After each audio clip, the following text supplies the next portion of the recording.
Well, it's a long day to finish off. Kate and I are husband and wife, which means we feel free to interrupt each other. What we're going to do is try and show you that inequality, the amount of inequality, primarily income inequality in a society, is an important determinant of health, well-being, sustainability, health including mental health, actually. We're going to take you through that data. I'm going to start, and Kate is going to take over. But one thing I wanted to say before that, I've been a member of an EU foresight group looking at possibilities of social conflict. And I've been thinking a lot about the future and worrying about how difficult it might be, and worrying that actually to talk about increased well-being may be wishful thinking. That given that carbon emissions are likely to rise, I suspect many of us believe by 2 or 3 degrees. And if you look at Tim Lenton's recent paper in Nature Sustainability, it talks about several billion people out of their comfort zone, where people can live healthily, agriculture still works, and so on. That 2 or 3 degrees would destroy that kind of environment for 2 or 3 billion people. And that means huge flows, increased numbers of refugees, migrants, and so on. And if you think the problems that the small numbers in the past have generated, how it sucked the life out of politics in our societies, led to the rise of the far right, often denying climate change. You can see some of the problems.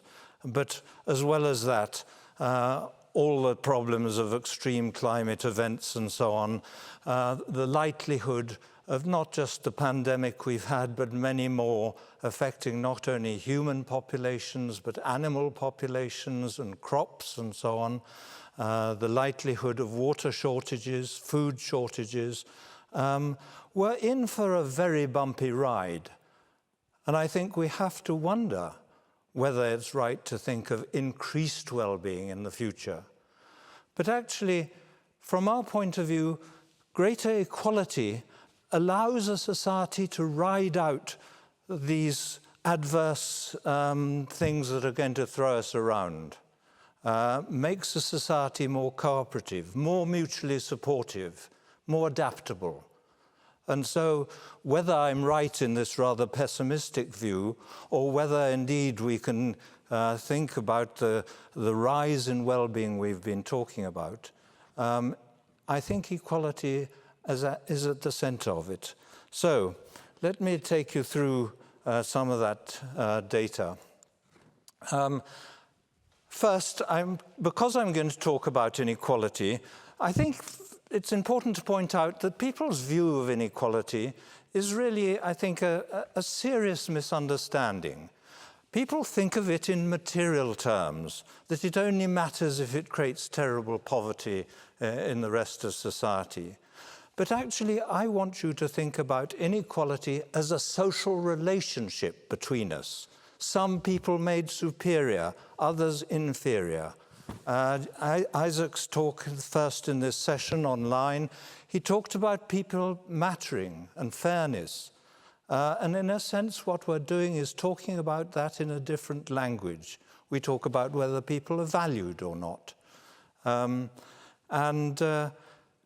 So it changes social relationships in a society, makes people believe they're superior at the top, and other people feel they're regarded as inferior.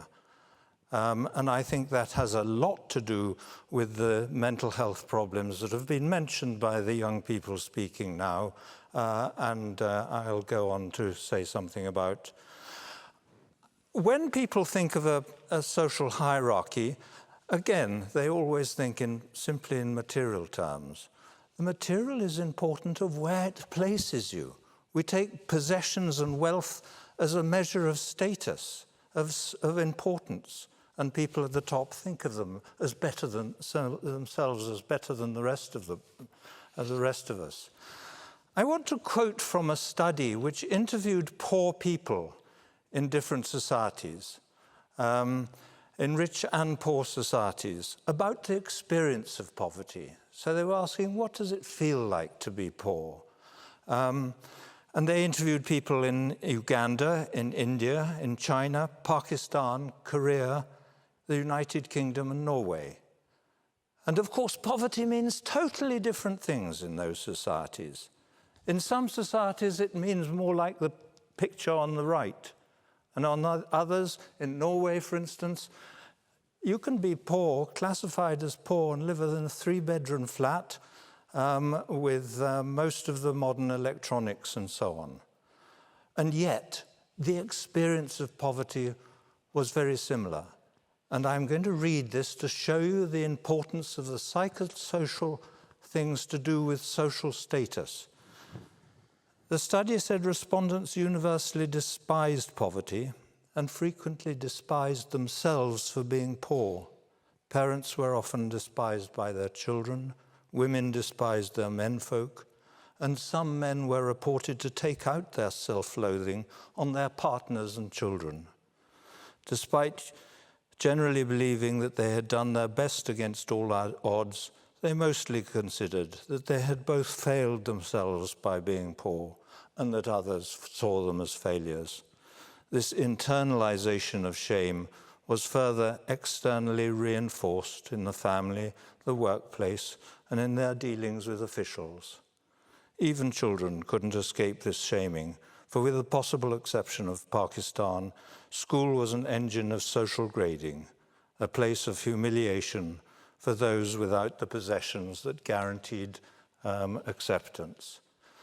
So when you think about social status, don't just think about whether people have things they need to live conveniently. Think about what it feels like to be looked down on, and how we all have those insecurities about how others see and judge us. You know, we're all inferior in terms of the people in the rung above us in society. I wish the comedians were still here, because this graph they might feel was simple enough.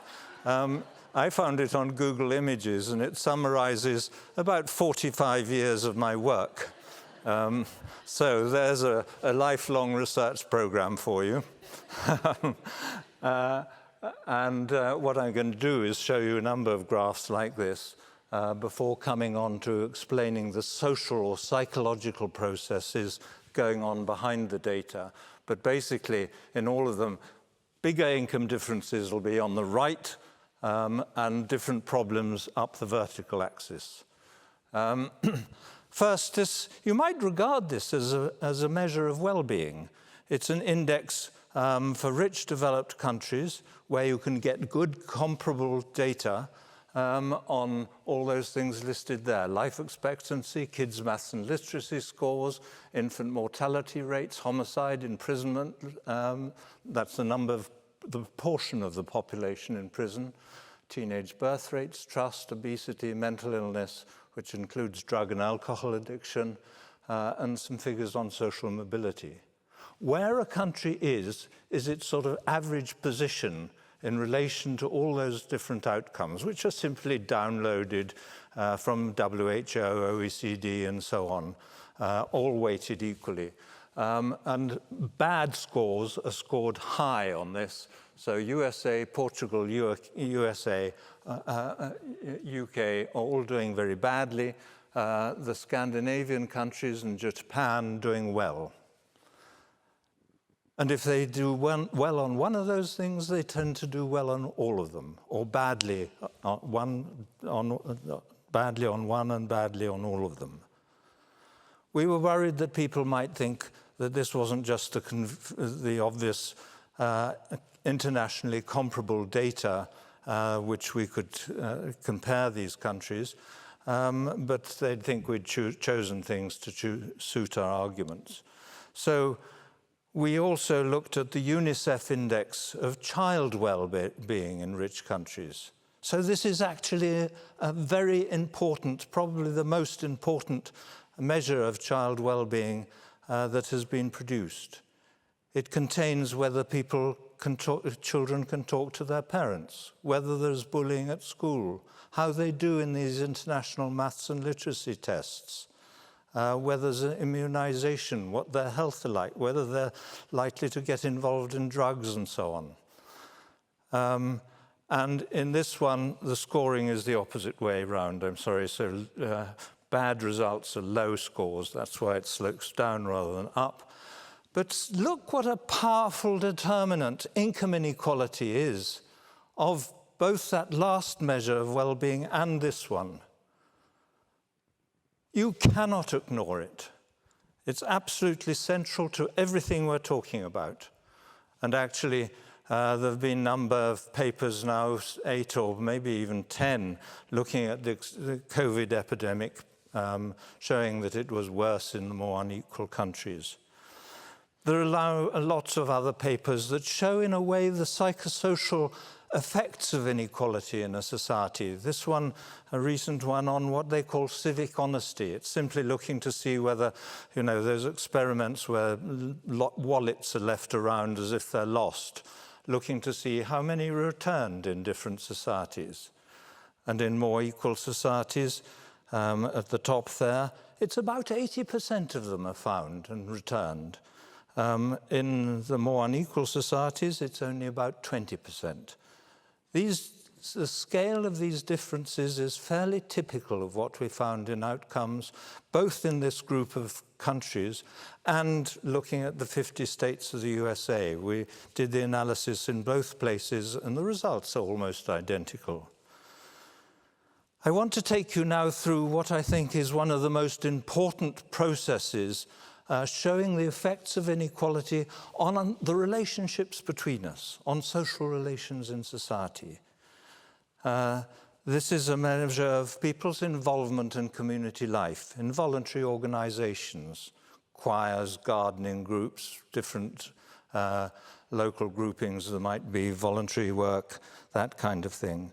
And you see that measure that they call civic participation is much higher in more equal countries.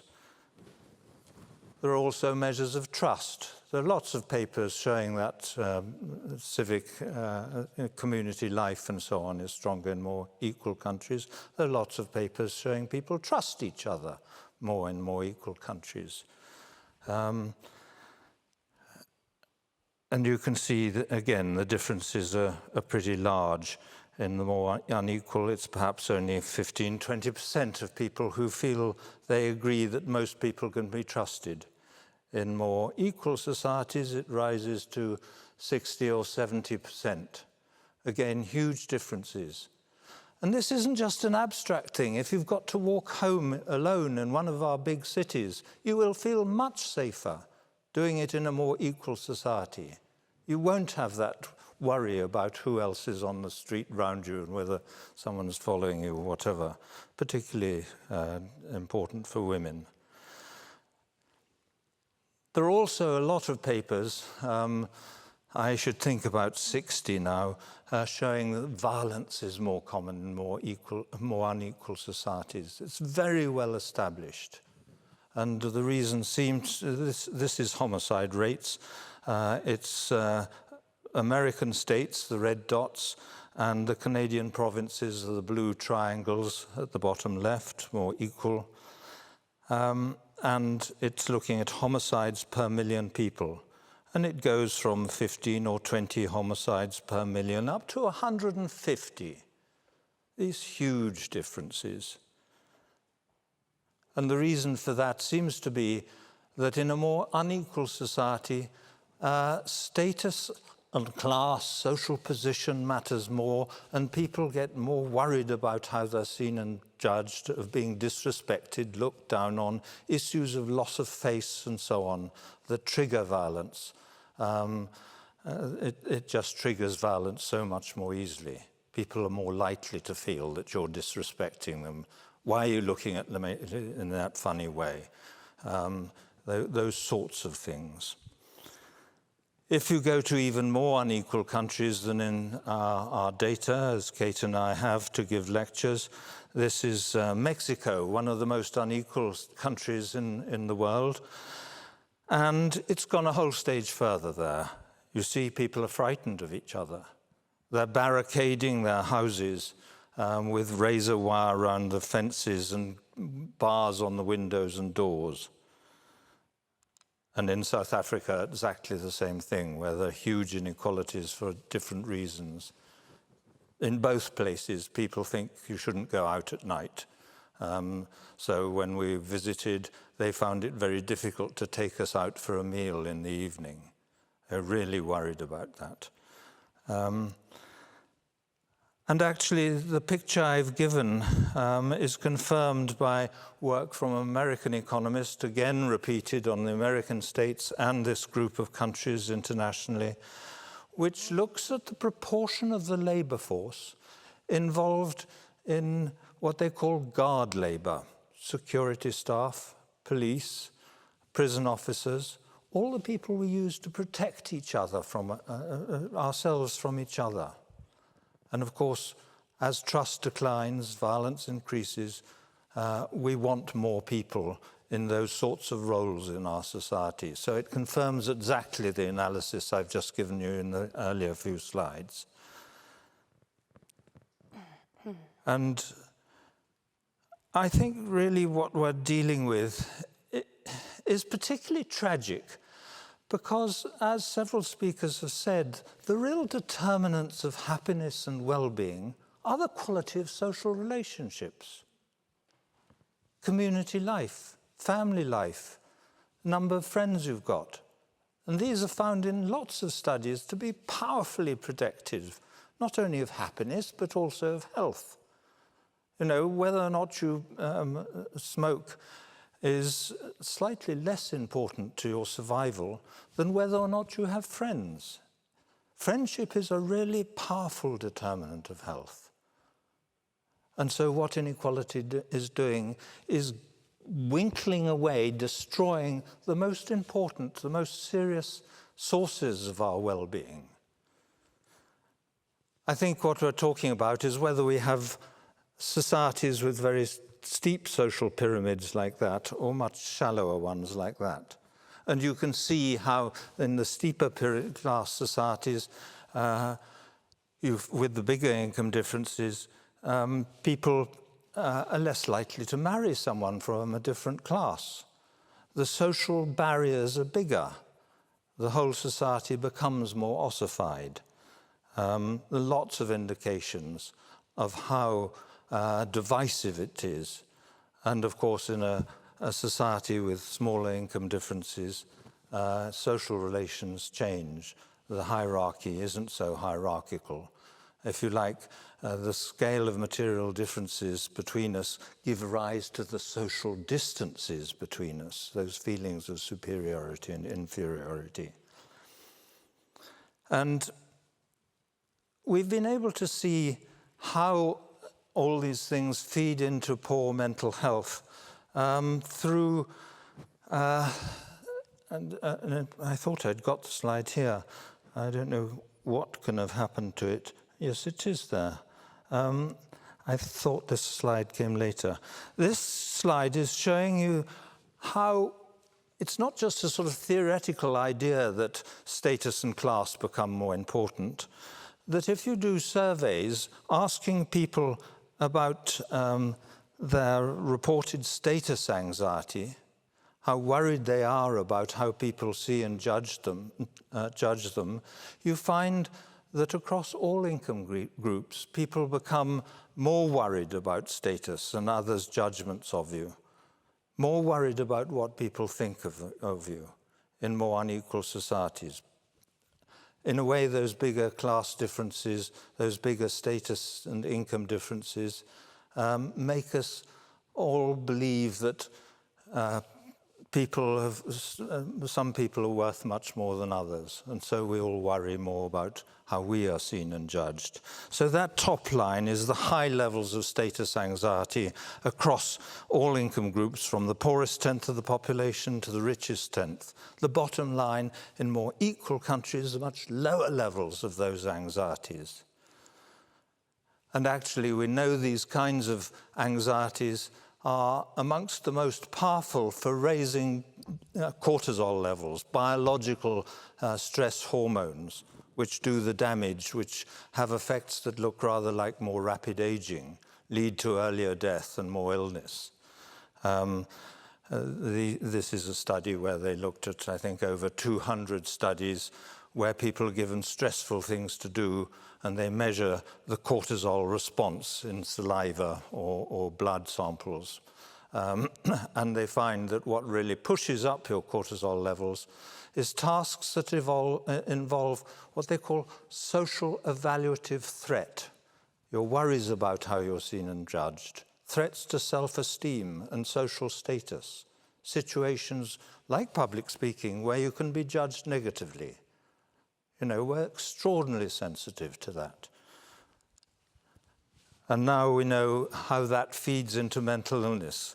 An important study by Sherry Johnson at Berkeley and colleagues looked at what they call the dominance behavioral system, area of our brain, systems in our brain for dealing with social status issues. Think of this as a sensitivity that perhaps we acquired in our pre-human past. If you think of monkeys in dominance hierarchies, they have to know they're inferior to the dominants.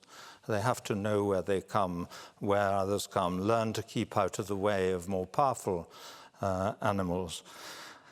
And she showed that a wide range of personality disorders and mental illnesses are triggered or exacerbated by issues to do with hierarchy. I think when she wrote that paper, she thought all societies had a very similar kind of social pyramid. I got in touch with her when I read the paper, and I said, I think these problems are worse in more unequal societies, where the social pyramid is more powerful. And we've actually found a number of papers showing that some of the mental illnesses she was talking about indeed are more common in those more unequal societies. We had done a paper a long time ago looking at mental illness in relation to inequality using some WHO measures, but there's been a much better paper more recently in the British Medical Journal, Open. What you've got here is along the bottom you've got correlation coefficients between the level of inequality in each of the countries of the OECD, the 36 countries, and levels of different mental disorders and mental illnesses and personality disorders. So those long blue lines show a strong correlation between the amount of inequality in different societies and the levels of mental illness. Our impression is there are two ways of responding to these worries about how you're seen and judged, exacerbated by greater inequality. One is to go under, to feel you're no good, you're looked down on, you're inadequate, to sort of accept this low opinion of yourself, that you're devalued, that you're not good enough in all sorts of ways. And so you're hesitant to go to social events, meet other people, go to parties and so on. You withdraw from social life because it's too stressful. And indeed, we know that now about 3 papers showing depression is more common in more unequal societies. But there's another response to those same worries about status. And that is, as Isaac again mentioned in the earlier talk in this session, narcissism. You big yourself up.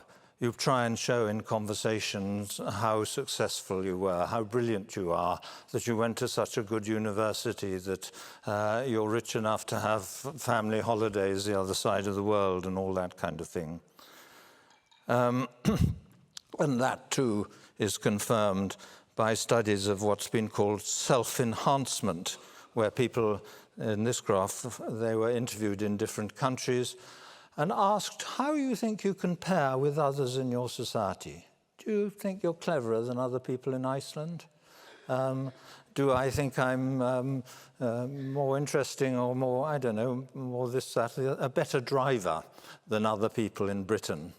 You probably know the joke that 96% of Americans think they're better drivers than the average. And so there's this process closely related to narcissism, self-aggrandizement, bigging yourself up, saying you're better than you are. I'm now going to hand over to Kate, who's going to show you how it relates to sustainability.